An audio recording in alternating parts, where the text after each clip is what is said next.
I mean, as we move into this bit and off the field, this was interesting because I was going to ask you about this because it's not just the comments Virgil van Dijk made.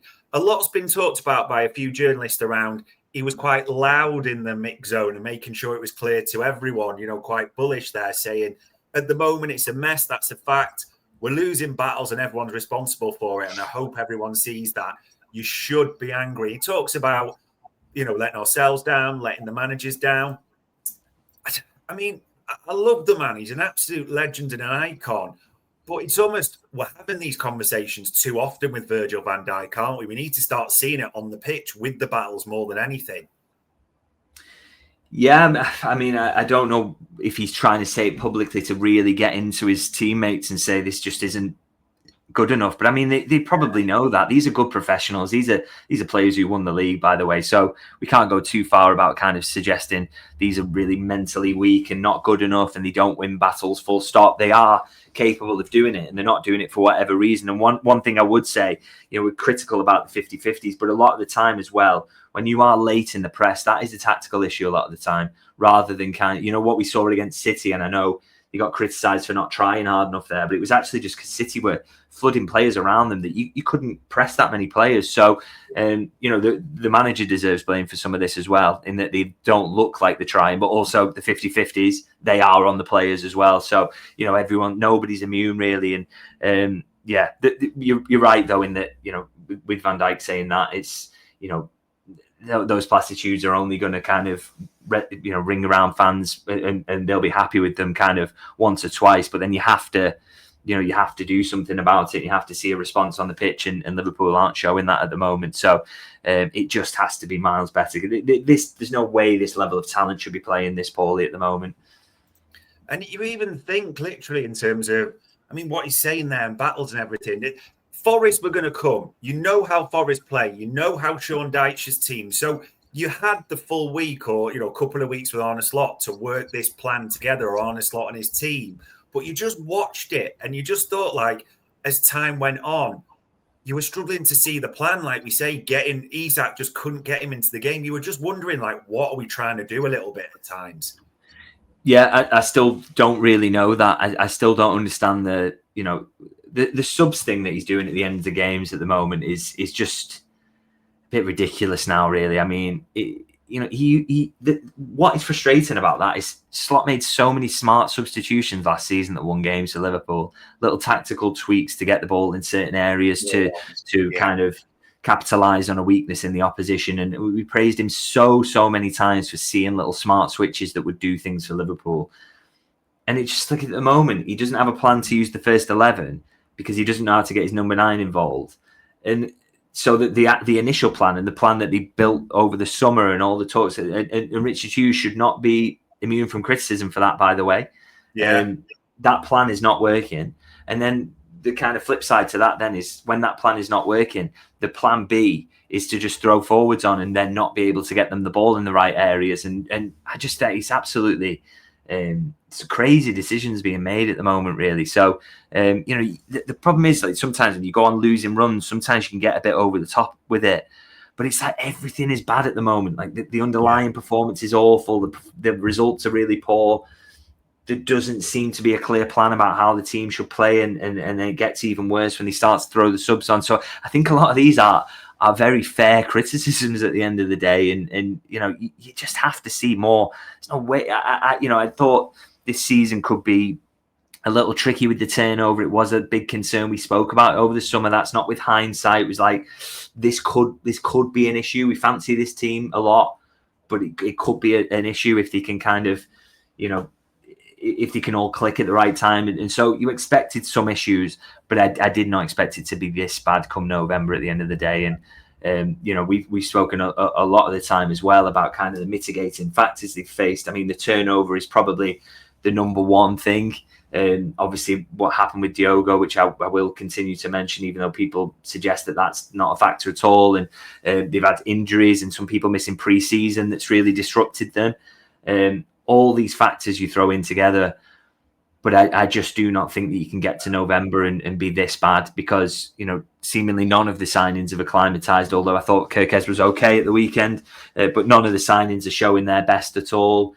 We're not seeing any signs of that new game plan that Arne Slot wanted to implement. And it's late November. We're nearly going into December now.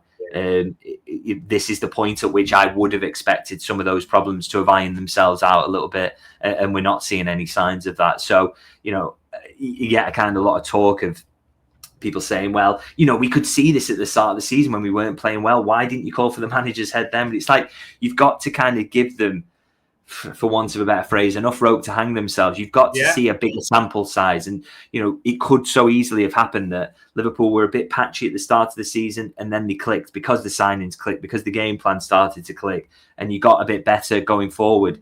I think it's fair now. We've seen enough football now. We've seen enough time in late November. And we have also seen the worst performance of the season by a million miles for me in the last game, to now start saying these issues are profound and they are seemingly at the moment not going to be solved. And so, this is a huge, huge problem now.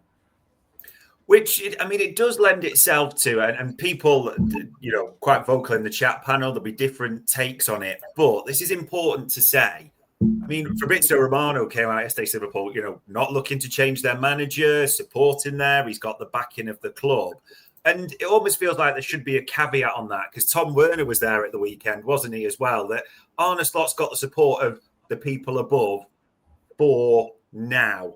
Because if it carries on like it is, this will change very quickly, won't it?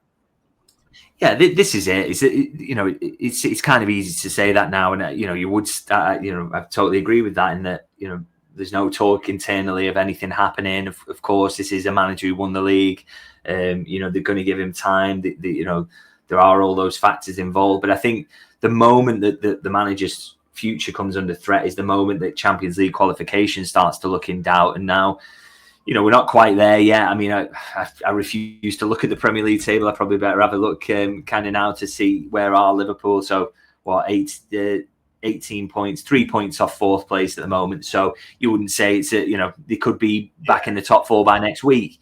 But it's, the moment that comes into doubt is, I think, the point at which the manager, they start to get a bit kind of concerned and maybe do something. I think either way, I think ideally they would like to wait till the end of the season before they make any decisions, because it's all about the availability of certain candidates and those sorts of things that they've got to consider. But you can't keep losing games. And we've been saying this for weeks now. It's 8 defeats in 11 games. How far do you keep going? 10, 11 defeats in whatever, 15, or, when you start to get up to those kind of numbers.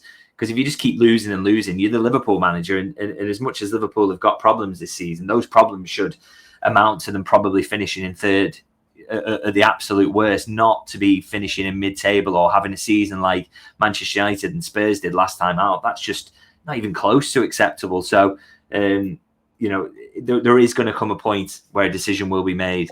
We're not quite there yet, and I think that's fair enough. I know plenty want to kind of make the sacking now, but FSG, we know, will not do that. But you can't lose forever as Liverpool manager, and a decision will be made at that point if it starts to look like the players have completely checked out and nothing is getting any better.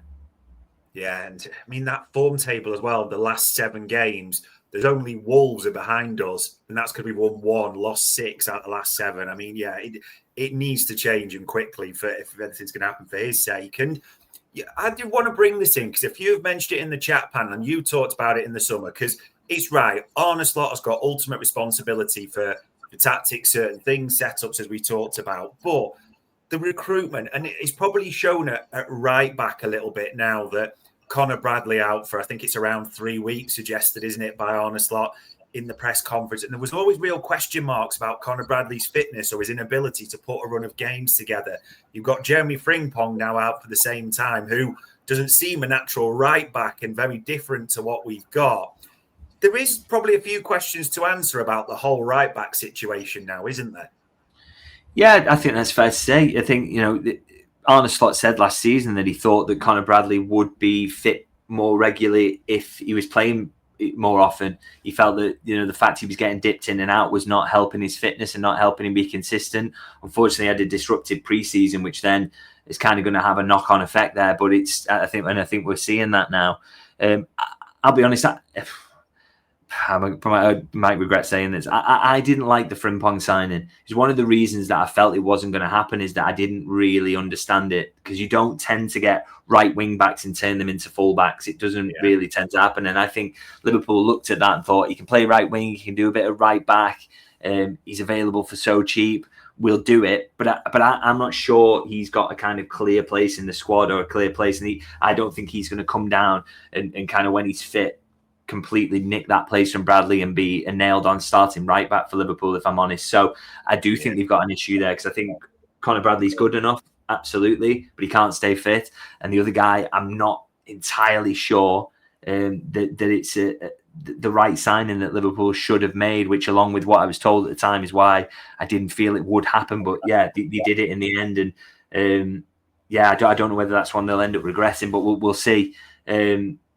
So yeah, they have clearly got an issue there. And again, we're talking about, they made so many changes in the squad last summer. There's so many areas you think that they could have been better and could have been improved. I mean, again, maybe we're getting a bit on top about it because it's not going well at the moment. Maybe things will turn under this manager. Maybe another manager will be able to get more out of this collection of players. But at the moment, it looks a bit jumbled. And I would say, talking about the whole summer plan as a whole, it's not looking too great for Richard Hughes, I'd say, for having overseen this at the moment as well. That, it doesn't all seem to click together. The mix doesn't seem great that the manager's being given now. And, was that considered at any point outside of, he's a good player, rather than how will he dovetail with him and how will these relationships work? I don't get the impression a lot of thinking went into that, to be honest, because what we're seeing at the moment is a total mess. It does, and we'll never fully know behind the scenes, but it almost seems a disconnect between the recruitment and what obviously Hughes, Edwards, everyone was in that mix, and what Arne Slot's putting on the pitch, doesn't it? Because when you sign Kirkes and Frimpong, you're already thinking, okay, we're going to go to flying fullbacks. That's probably the way, isn't it? Maybe Wirtz will go off the left, tuck in, and you start to analyse like what will happen. And yet you're not seeing any of this. We've seen Kirkes quite often attached to Van Dijk's hip, haven't we, on the left-hand side, almost exposing all his weaknesses. Yes, I know Frimpong has been injured for large parts, but we see no move towards that sort of element of flying fullbacks.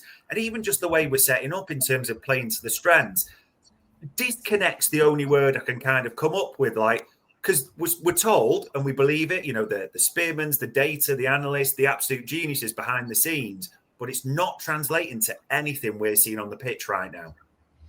No, absolutely. This is it. I just don't get the idea of the mix. I mean, you can see the kind of muddled thinking. I mean, Kirkes comes in straight away, starts every game, and then it's kind of you get to a point where they realise he can't be involved in build-up and can't be used this way. Yeah. So we've got to pull him out of the team, and we'll go back to Andy Robertson. You throw Florian Wirtz straight into central midfield. You realise very quickly that's not working. Then you've got to try him on the left, and then obviously he's injured now, but you're immediately abandoning the plan that you had at the start of the season. You've got Isak, who you just can't get fit, which is absolutely no shock whatsoever, considering his injury record and the fact that he missed the entirety of pre-season. So, and you don't seem to have a plan for kind of when you have those centre forwards fit, how do they dovetail with having Mo Salah, who's been basically playing as a centre forward for such a long time, and then you don't have a balance brought to the pressing in your front line because Gakpo is absolutely not Luis Diaz, and it's like a lot of these issues aren't that surprising, I guess. And we aren't paid like vast sums to deeply think about those before they arise, and it's just kind of surprising that a lot of this has caught them by surprise, to be honest. And the mix just looks so off at the moment. And again, it might be that we catastrophize him because they're in a bad run at the moment, and it will eventually click. And when Kirkes finds his best form, and Isak and Florian Wirtz, and then we will start to see what the plan was. But I just can't see anything like it at the moment, and I'm really struggling to see Kirkes even when he gets into good form. And I think he has. I thought he was improved at the weekend, but he still wasn't great use in deep build-up, was he? And I don't think he ever will be. I don't think when is Florian Wirtz going to be in central midfield and that not look like an incredibly lightweight central midfield, not least because you've got two people behind him who are not going to be, orthodox holders. Oh, you should have left in the United fan laughing then. I mean, they are terrible, by the way. I didn't need to ban them. Yeah, what you needed to do really, if you were going to have Wirtz in your central midfield, was probably have two guys who just cover loads of ground behind him, and they've not got that, and so just the mix looks crazy and not right, and I've seen discussions around like how would a back three work for this squad, and you look at the profiles, and you think maybe, and you're like, but that wasn't what they were buying for. That definitely wasn't a long-term plan, and yet that looks the best fit for this squad. So that to me says the profiles that you bought weren't right, or they weren't a good fit for what you were actually trying to do. And it's a bit of a mess at the moment, really.